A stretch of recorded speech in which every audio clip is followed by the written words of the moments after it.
सास बहू की ये कहानी सुनकर आपकी आंखें सजल हो उठेगी। कुछ रिश्ते बहुत मीठे होते हैं, बस बातें कड़वी होती हैं। सास आवाज़ लगाई, बहू कहाँ मर गई? अंदर से आवाज़ आई, जिंदा हूँ माँ जी। तो फिर मैं चाय क्यों अभी तक नहीं आई? कब से पूजा करके बैठी हूँ, ला रही हूँ माँ जी।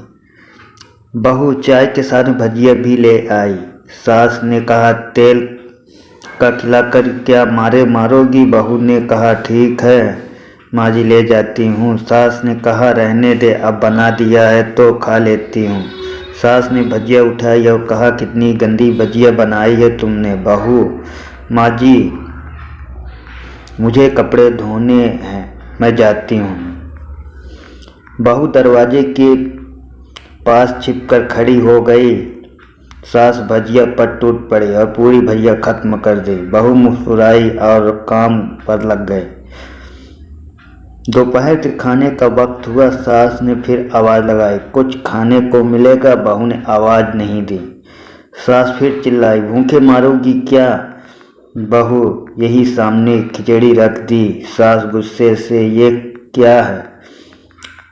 मुझे इसे नहीं खाना है, इसे ले जाओ। बहू ने कहा, आपको डॉक्टर ने दिन में खिचड़ी खाने को कहा है, खाना तो पड़ेगा ही। सास मुंह बनाते हुए, हाँ तू मेरी माँ बन जा। फिर मुस्कुराई और चली गई। आज इनके घर पूजा थी। बहू सुबह 4 बजे से उठ गई। पहले स्नान किया, फिर फूल लाई, माला बनाई, रसोई साफ की, पकवान भोज बनाया। सुबह के 10 बज गए। अब सास भी उठ चुकी थी। बहू अब पंडित जी के साथ भगवान के वस्त्र तैयार कर रही थी। आज ऑफिस की छुट्टी थी। उनके पति भी घर पर ही थे। पूजा शुरू हुई। सास चिल्लाई, बहू ये नहीं है, वो नहीं है। बहू दौड़ी दौड़ी आती और सब करती। अब दोपहर के 3 बज गए थे। आरती की तैयारी चल रही थी।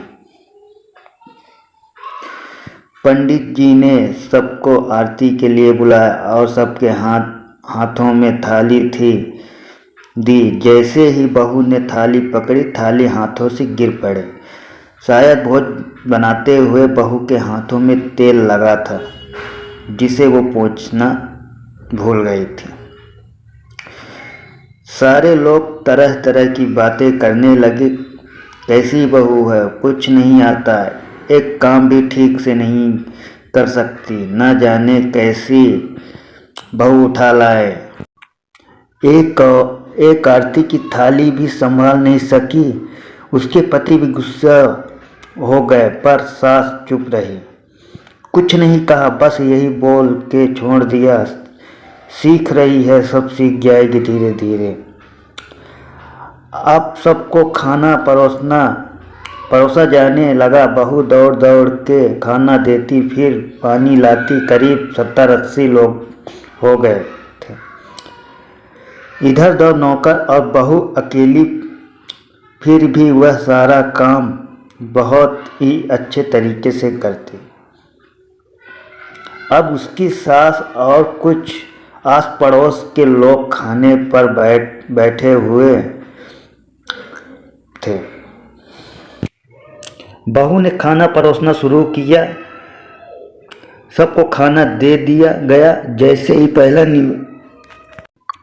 पहला निवाला सास ने खाया, तुमने नमक ठीक नहीं डाला, क्या एक काम ठीक से नहीं करती? पता नहीं मेरे बात कैसे ये घर संभालोगी। सास पड़ोस वालों को तो जानते ही हो न साहब, वो बस बहाना ढूंढते हैं नुक्स निकालने का। फिर वो सब शुरू हो गए, ऐसा खाना है, ऐसी बहू है, ये वो वगैरह वगैरह। दिन का खाना हो चुका था। अब बहू बर्तन साफ करने नौकर के साथ लग गए। रात में जागरता का कार्यक्रम रखा गया था। बहू ने भी 1-2 गीत गाने के लिए स्टेज पर चढ़ी। सास जोर से चिल्लाई, मेरी नाक मत कटा देना, गाना नहीं आता तो मत गा, वापस आ जा। बहू मुस्कुराई और गाने लगे। सब ने उसके गीत की तारीफ की, पर सास मुंह फुलाते हुए बोले, इससे अच्छा तो मैं गाती थी जवानी में। तुझे तो कुछ भी नहीं आता। बहू मुस्कुराई और चली गई। अब रात का खाना खिलाया जा रहा था। उसके पति ऑफिस के दोस्त साइड में ही ड्रिंक करने लगे। उसका पति चिल्लाता, थोड़ा बर्फ लाओ, तो सास चिल्लाती, यह दाल नहीं है। फिर चिल्लाती, कोल्ड ड्रिंक नहीं है, पापड़ ले आओ। इधर उधर। आखिरी में उसके पति की शराब गिर पड़ी उसके एक दोस्त पर और बोलत टूट गई। पति गुस्से में दो झापड़ अपनी पत्नी को लगाते हुए कहता है, जाहिल कहीं की, देख कर नहीं कर सकती। मुझे इतना भी काम नहीं आता। सारे लोग देखने लगे। उसकी पत्नी रोते हुए कमरे की तरफ दौड़ी। फिर उसके दोस्त ने कहा, क्या यार, पूरा मूड खराब कर दिया। यहाँ नहीं बुलाया होता, हम कहीं और पार्टी कर लेते। कैसी अनपढ़ गंवार बीवी ला रखी है तूने। उसे तो मेहमानों की इज्जत और काम करना तक नहीं आता। तुमने तो हमारी बेइज्जती कर दी। अब आस पड़ोस की औरतों और बहाना मिल गया था। वो कहने लगी, देखो क्या कर दिया तुम्हारी बहू ने, कोई काम की नहीं है। मैं तो कहती हूँ अपने बेटे की दूसरी शादी कर दो, छुटकारा पाओ इस गंवार से।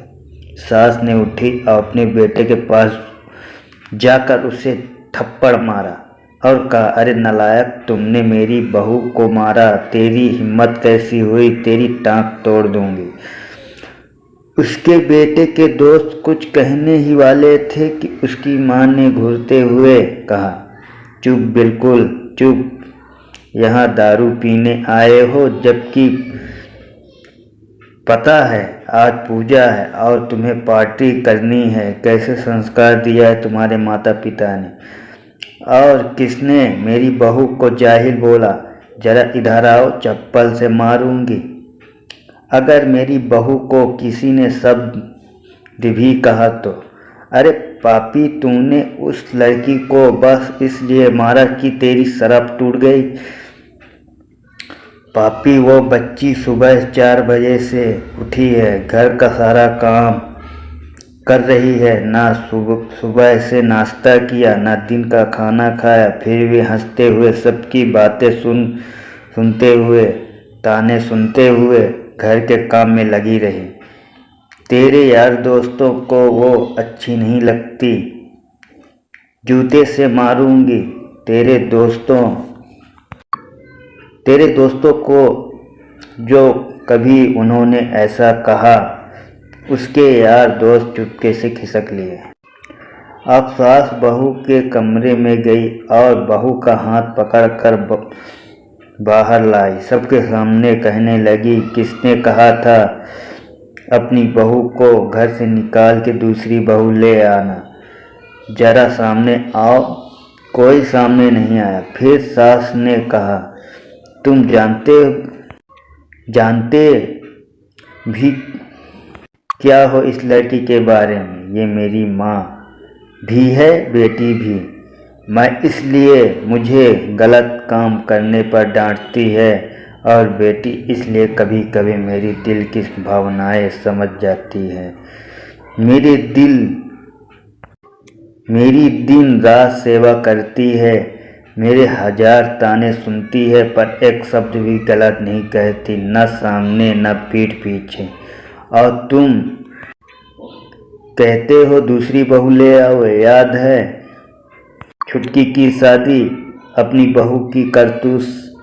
सास ने गुस्से से पड़ोसी की महिला को कहा, भी पिछले हफ्ते ही तुम्हें मियाँ बीवी भूखे छोड़ घुमाने चले गए थे। मेरी इसी बहू ने 7 दिन तक तुम्हारे घर पर खाना पानी, यहाँ तक कि तुम्हारे पैर दबाने जाती थी, और तुम इसे जाहिल बोलती हो।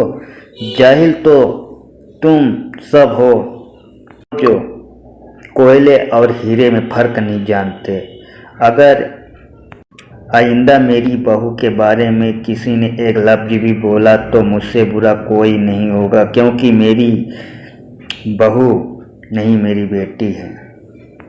बहू से शकिया लेते हुए फिर कमरे चली गई। सास ने एक प्लेट उठाई, भोजन परोसा, बहू के कमरे में खुद ले गई। सास को भोजन लाते देखा तो बहू ने कहा, अरे माँ जी, आप क्या कर रही हो, मैं खुद ले लेती।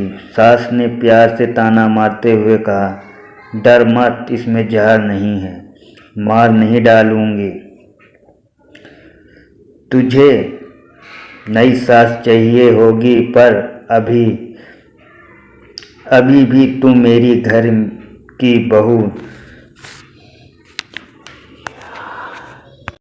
बहू चाहिए। बहू ने अपनी सास को रोते हुए गले से लगा लिया। सास भी रो दी पहली बार और कहा, चल खाना खा ले। फिर मजाक करते हुए कहा, फिर मेरे पैर दबाने चले आना, और ये ख्याल मन में मत ले लाना कि सास पैर बोलती है किसी दिन मैं इसका गला दबा दूंगी, क्योंकि कभी मैं भी यही सोचती थी। दोनों खूब हंसने लगती हैं। कुछ रिश्ते बहुत मीठे होते हैं, बस बातें कड़वी होती हैं। अगर मेरी स्टोरी आपको अच्छी लगी हो तो लाइक सब्सक्राइब कमेंट करें। मिलते हैं और किसी अगली स्टोरी के साथ, दिल दहला देने वाली स्टोरी। तब तक के लिए जय हिंद, वंदे मातरम।